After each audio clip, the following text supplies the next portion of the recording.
Talk to us about the level of threat that distributed denial of service attacks have on Ukraine. How impactful are they? Sure, Caroline, and great to be here. These distributed denial of service attacks really go at basically flooding a network or a website with traffic so that they're unusable, they're overloaded, and they really don't function. And they can be disruptive kind of at that, if I'm a consumer trying to get to a specific website, and they can really frustrate kind of the internet connectivity of a specific website. But in terms of like broader, more disruptive attacks, I think those are still to come. Okay, still to come, and still to come leveled at Ukraine? Or do you start to think that here in the United States, with sanctions being upped by the Biden administration, we could too see infrastructure as we've seen before, or perhaps websites and the like start to be attacked as well?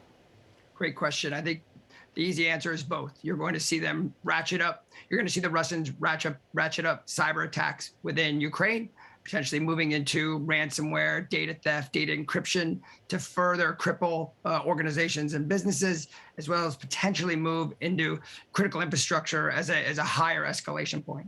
As for the US and the West, as harsher and harsher sanctions and more economic damage is done on Russia, you will see them, I think, want to and attempt to respond in kind in terms of economic disruption.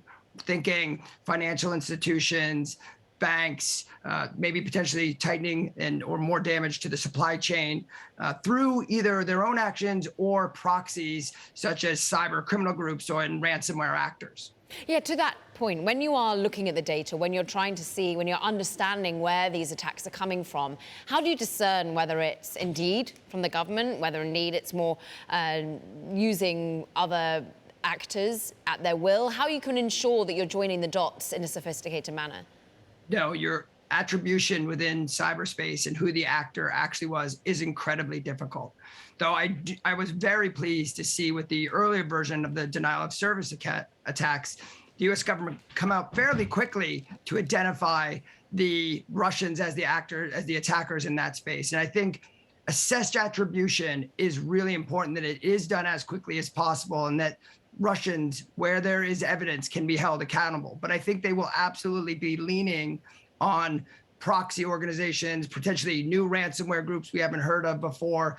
You're going to see more activity within that space as the Russians either provide more state-directed actions, or are increasingly not only turn a blind eye, but kind of turn the shackles, release the shackles a bit in terms of those ransomware groups operating out of their backyard, as it were.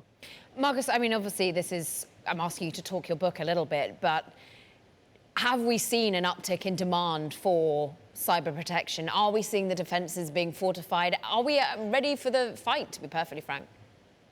So I would say one of the silver linings of the increase in ransomware over the last 2 years is absolutely seeing the private industry, especially, prioritize cybersecurity more directly, right? And really start to put more resources, personnel, advanced emerging technologies into that space. And I think the US government has as well, right? And as well as many Western allies recognizing the increased threat.